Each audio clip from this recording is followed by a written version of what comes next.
Welcome to the Steak Niner Empire podcast. I'm here with Lucas and Luke. Guys, great weekend. Niners won by the score of 19-12 in a game that, quite frankly, I must admit, I think this is going to be one of those games that they will make documentaries about and the laurels of NFL films. This game was a legendary, and it's going to be a classic game one day. I mean, you talk about two teams honestly giving it everything that they had on defense. Both defenses were absolutely fantastic. To me, one of the big differences, however, was the fact that the San Francisco 49ers, your San Francisco 49ers, were willing and bearing down on the other team so hard. We basically just wore them down. Let's leave it at that. We wore them down. They had 3 injuries by the time we had one. And they were just trying to give us their biggest shot, and it wasn't working for them. You know, thoughts on it, Ortiz?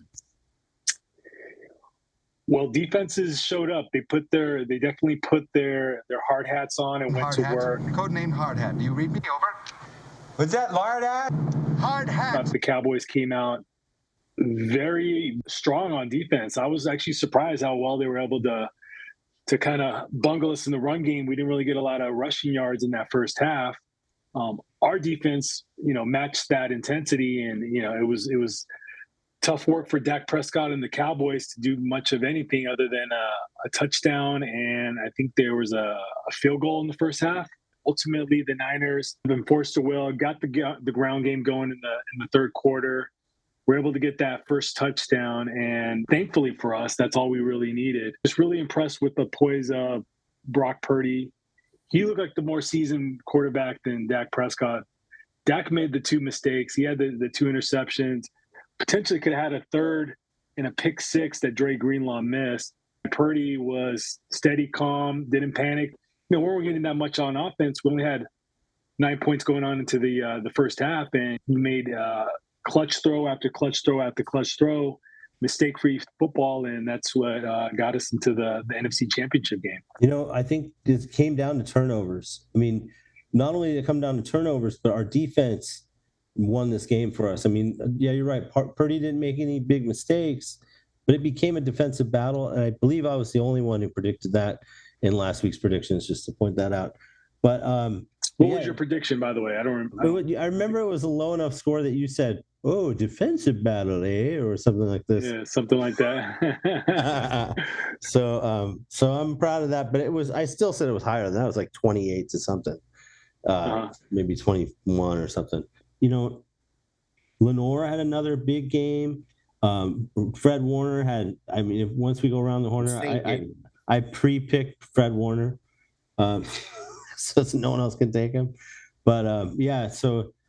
It's going to be tough in Philly, guys, but at least we're there, and we're going there, and just barely, really, when it comes down to it. But we were the better team on Sunday. I think the key to the game for me was the fact that we blocked that extra point.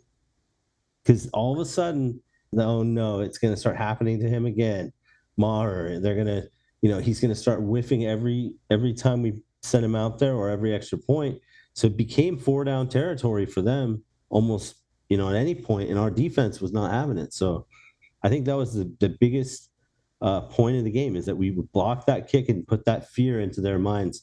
Oh, geez, should we even bother with this guy? I would say it's the fact that we got into the kicker's head again. I mean, I'm sure you guys saw Debo out there before the game. That's funny. Practice. You don't catch. Oops.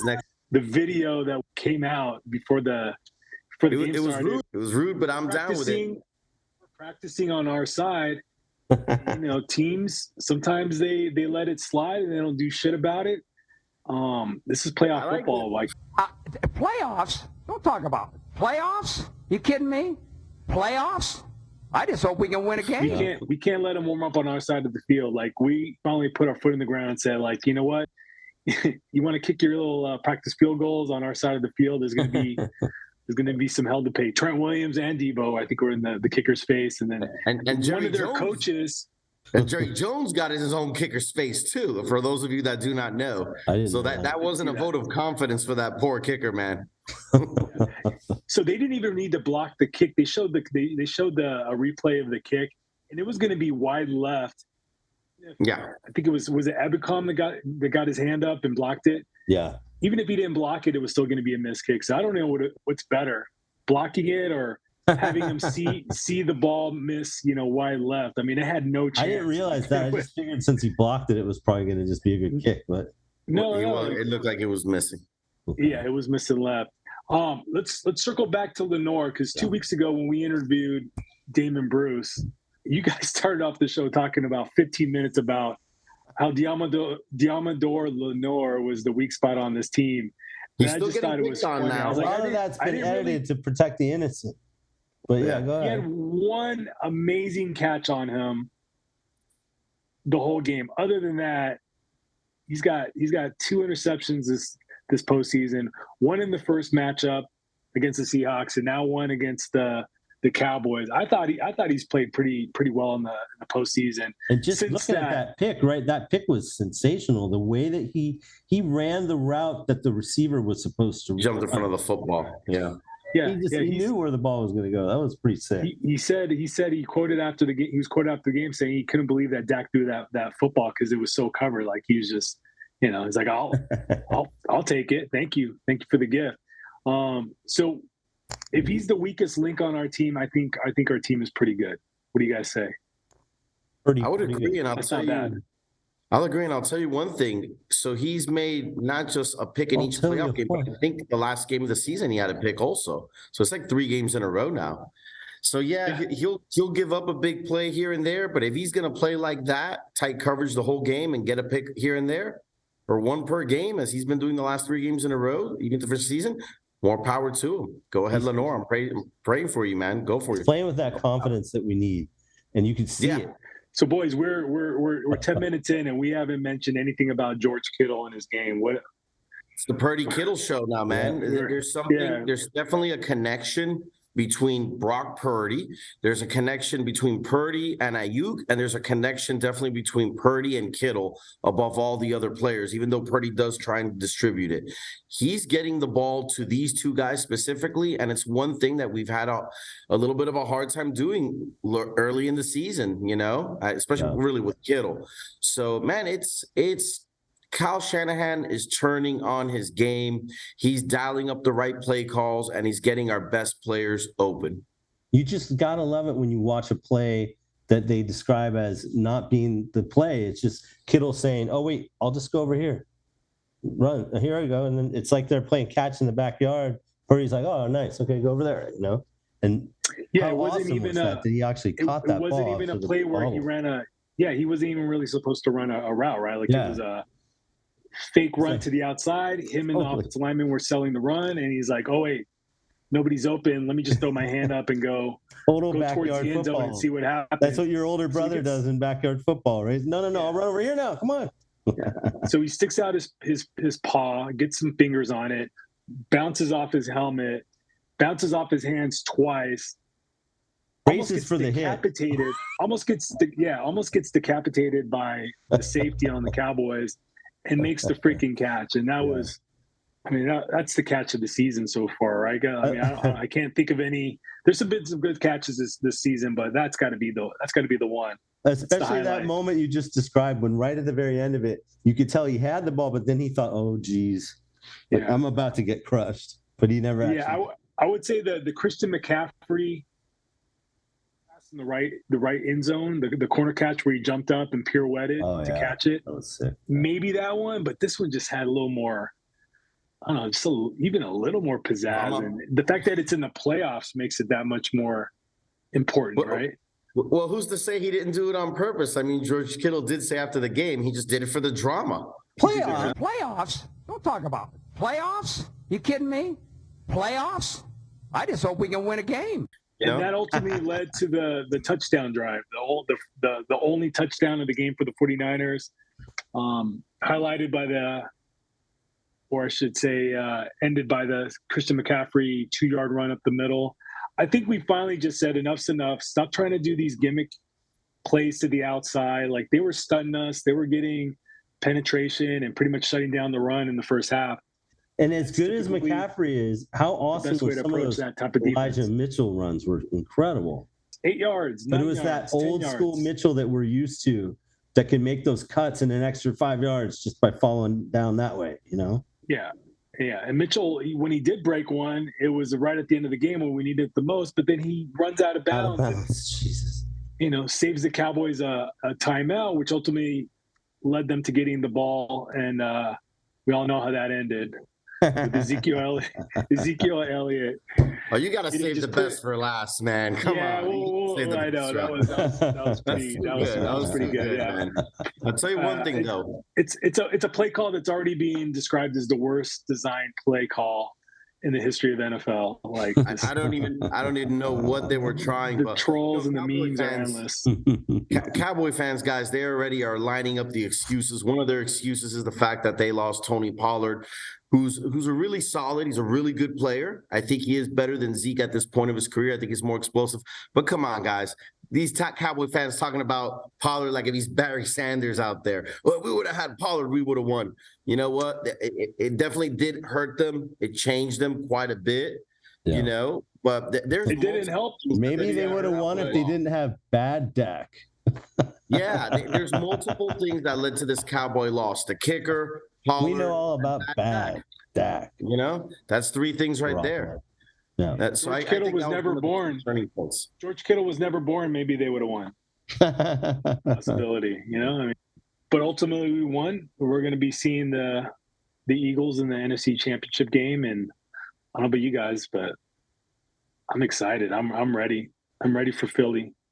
I'm definitely excited. But one thing, guys, to beat Philly, you're not going to be able to be as conservative as Kyle is. Every now and then he was super conservative at the end of the first half. I kind of didn't understand where he was going. I was a little upset at him because I thought we should have been a little more aggressive. I thought, he looked like McCarthy out there, just bad time management. That was my only complaint of this game, really. But I thought the time management was quite a bit odd. We're a team that normally goes for the touchdown. We go for the jugular before the half, knowing that we're usually getting it again. And in this case, we weren't getting it in the second half, but we weren't going for the jugular. It almost seems like Kyle Shanahan was just content at staying with that lead. Lucas, your thoughts? When you talk about Kyle Shanahan getting conservative, he also was in a tight game. Now, not that and turnovers, as important as turnovers are, points on turnovers are even more important. So as I'm sitting there watching, I'm thinking, I want them to go big right now because I know Purdy has that arm. And I think, obviously Kyle knows that too. But the fact that we get 3, it's still in a big game like this. He's trying really hard not to lose, which can also burn him if he's too conservative. So what do you think, Ortiz? So I think part of his conservative play calling, especially at the end of the first half, was we didn't really have a lot going on offensively. I think the offensive line was struggling to block Dallas. They were doing things that we weren't really all that prepared for. And I think he kind of just wanted to get into the locker room with, at worst, tied, at best with a 3-point lead. Like you could tell he was playing for the field goal. He didn't want to give him the ball back and give him the opportunity to score and then get the ball in the second half and do the double dip, which is something that we kind of like to do, score at the end of the half, get the ball back in the second half and score again. So he was trying to avoid that. And, it's like, hey, if they stop us on third down, we're going to give it to them with, 20 seconds deep in their own territory. So I kind of see where he was wanting to be conservative, get to the locker room, fix things, and then come out and fire on all cylinders like we did in the second half. Let's hope he has a different approach in Philly, though, because it's going to be the same scenario but different result. You're going to need to take some chances. And I think now we're actually this is going to be the first game where we're the underdog. So I feel like he can be a little more risk taking and not be so conservative and say we're playing with house money. If we don't make it to the Super Bowl, let's just at least go out guns blazing, pull out all the tricks. Whatever plays he's been saving for the end of the season, now's the time to bust him out and, just go for it. Be aggressive. Like, let him win with his arm. He's actually faced this quarterback in Philly, Jalen Hurts, before. They faced each other That's right. in college. And not only was it a high-scoring game, it was a 1-point game, 42-41 in like the Big 12 championship game. Purdy had a chance to win. Purdy threw 4 or 5 touchdown passes in that game. Purdy had a chance to win the game. Yeah. So down 7, they scored a touchdown and they went for 2 to win the game. He threw a perfect pass. The receiver bobbled and dropped it, and it was intercepted in the end zone. If it would have, it was, it was eerily similar to the dropped Brandon Ayuk play, but I think he's got a little chip on his shoulder. He's going to come in thinking, you know what, I could hang with this guy. I had 6 TDs in that game. He had 5. I should have won the game, but my guy dropped the game-winning pass. Yeah, should be good. I'm ready for it. Have you seen the comparison numbers between those two quarterbacks over the last 7 games? They're almost identical. Over the last 7 games, both Jalen Hurts and Brock Purdy are both 7-0. They're averaging the exact same amount of yards by 0.01 or 0.9 difference. The completion percentage, Purdy's actually played better than Hurts over the last few games by 3% completion. Touchdown to interceptions. Jalen Hurts, 10 touchdowns, 3 picks in the last 7 games. Brock Purdy, shocking, 14-2. Brock Purdy right now is throwing more TDs, less picks, has a better rating, is averaging 0.1 yard more per game. We'll just laugh at that one. His rating is 116.0 compared to Jalen Hurts' 96. I think that says a lot right there. Those are some shocking numbers. And if for those of you that keep waiting out there, if you're an Eagles fan and you're watching this right now, I think you're getting a really good idea of the type of player that he is. He's a very good player, and he could do a lot of things that people now are starting to realize. With all the sidearms, he could throw in different motions. There's a lot to like about this kid, and he's going to get better and better. And if he plays the same way that he's been playing the last few weeks, we do have a chance, even against that defense. The Philadelphia Eagles got 70 sacks this year, which is insane, compared to the Niners' 39. But you know what? They blitz. We don't. Again, the number 70 is still very impressive, but check this out. They're 21st in the league against the rush?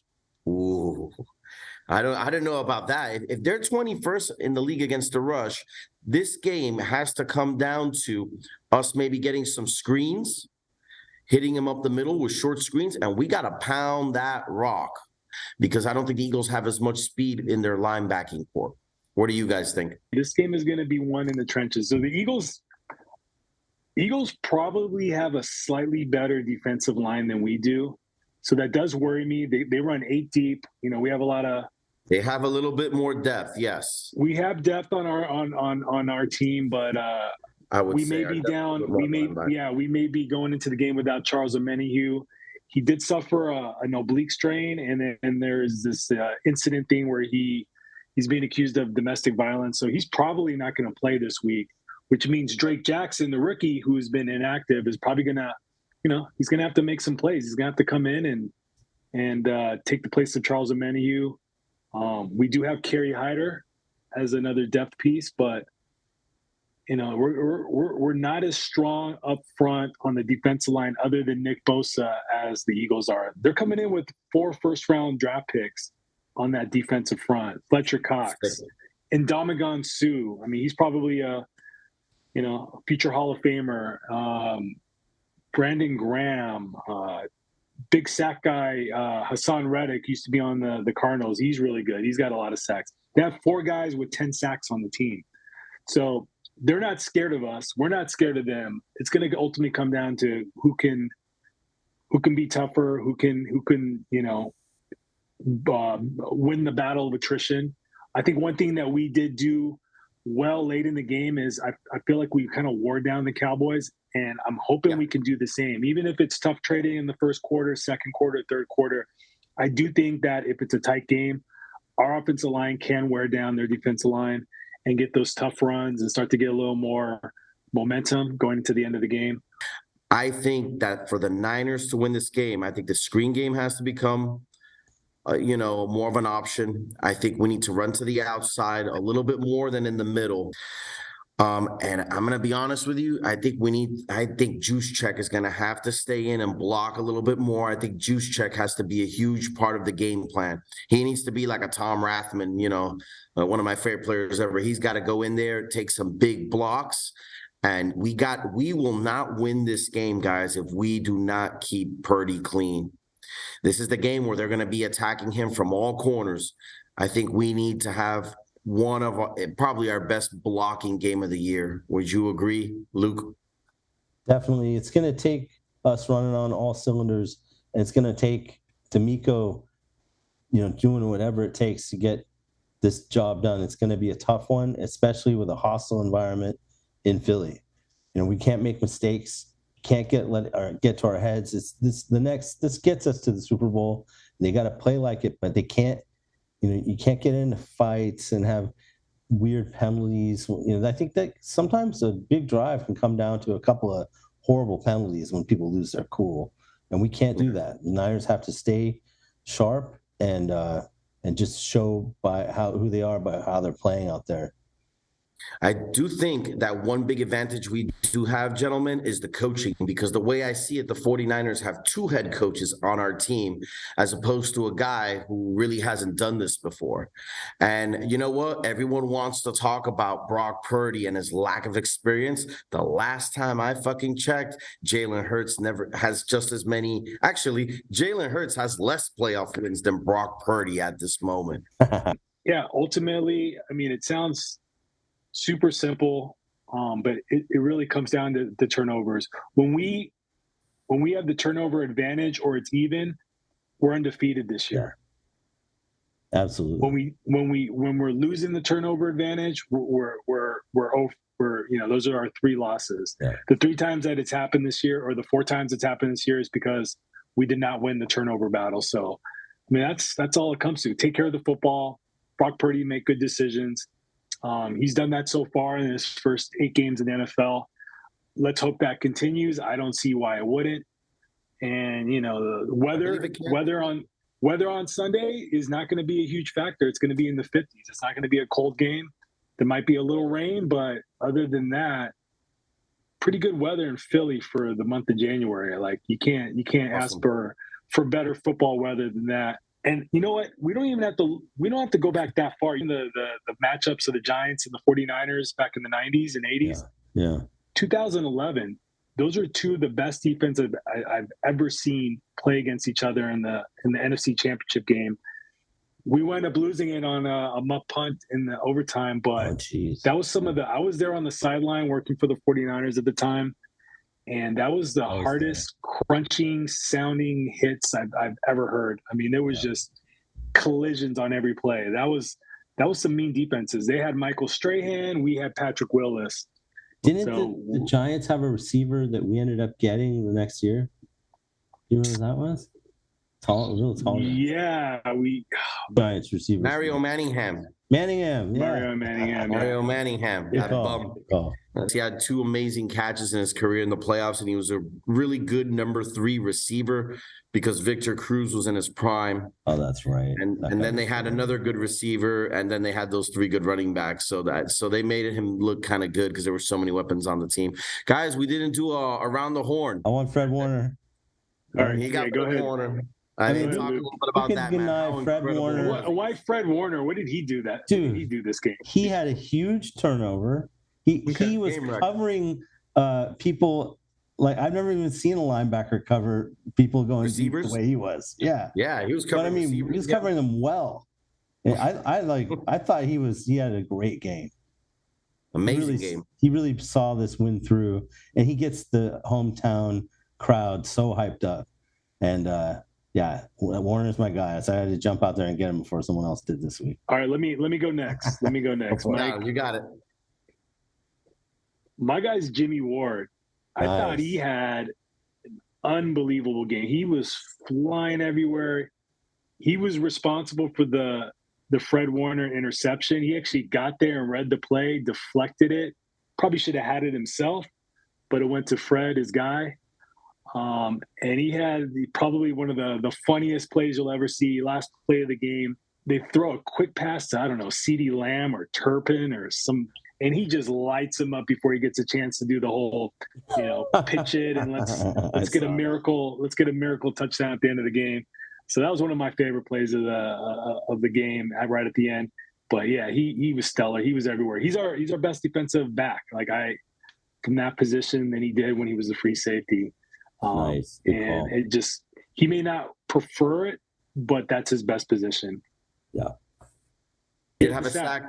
And I saw him on multiple pressures, man, and he made a few stops. He made a stop or two behind the lines. I thought he had an awesome game. But you know what? Lenore deserves it too. So, I'll give out the co awards there. But I'll let them split it because Lenore, aside from that pick, when you look back on that game, even on the deep pass, he had wonderful coverage. And he goes out there and he gives 1,001%. And as long as he's confident, like you said, Ortiz, as long as he's confident, he's going to play well. So I'm all in with Lenore. I think we could go far with him. Hey, you guys, I know that there's a lot going on right now, predictions-wise, with the AFC. And maybe when we go through right now and do predictions for this game, obviously call the Niner game, but tell us what you think about what's going on with this Mahomes injury, or whether or not, or who do you think is going to win? Who would we face in the Super Bowl, basically? I'll tell you right now, when it comes to Patrick Mahomes, I call him Gumby because that dude could wiggle around. He's super flexible.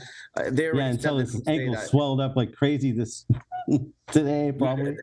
Dude, the next day he said he was fine. The next day he said it's 90% better. I believe him. I believe him. I think he's going to play fine. I think Cincinnati's a better all-around team. I think we match up better. I know this sounds shocking. I think we match up better with the Chiefs because of the team that we are now. We're going in with a 12-game win streak. They have the second longest win streak. They're playing with 3 offensive linemen down, and they still rolled the Buffalo Bills. They have two great wide receivers, 2 good running backs, maybe one great running back in Mixon, a good tight end, and a pretty unbelievably, clutch stud quarterback in Joe Burrow. He's a scary dude. And he doesn't even run the ball as much as he could.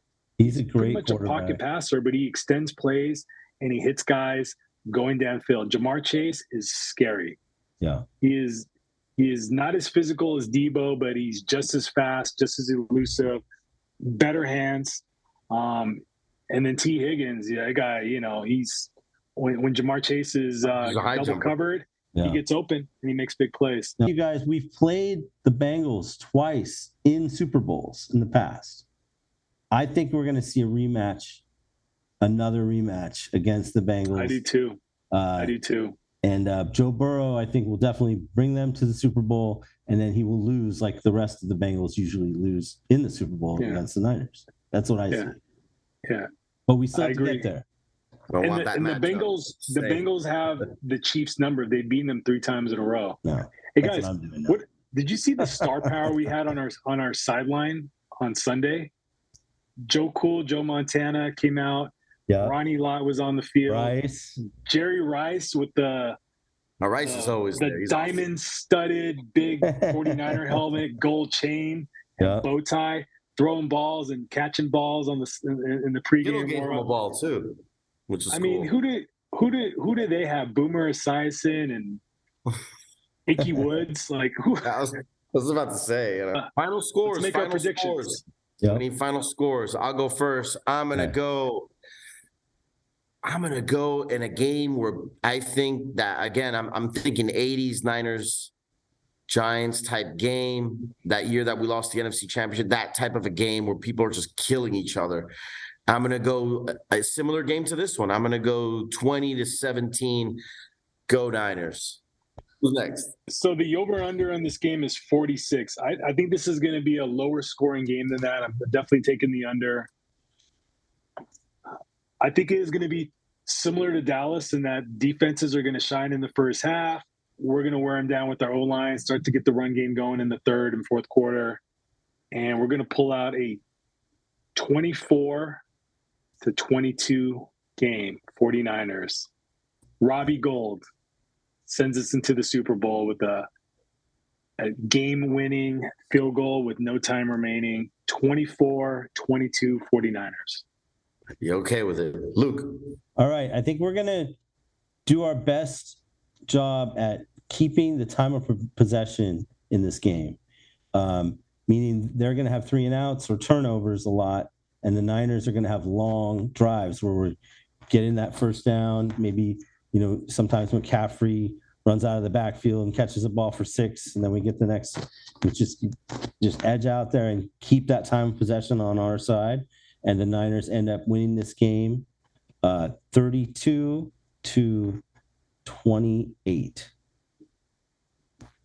28 over. Yeah. Well, there you have it. That's all we got for this week. Guys, if you like our show, like and subscribe. Hopefully we'll be giving out some nightmares to all the people in Philly this week. I was sick, you guys, this week. I had 101 fever the last few days, so I will get those trivia questions posted, and then we'll hit you up in the next show. Hopefully we'll have a show after that for the Super Bowl show, so go Niners. Oh, yeah. Might have to Niners. do 2 Super Bowl shows. Hell yeah. 2 Super Bowl shows, maybe a special guest. Oh. Doug Hendrickson, you see. Yeah, we'll see. All right, boys. Go Niners. Have a good night, guys. Later. Be safe.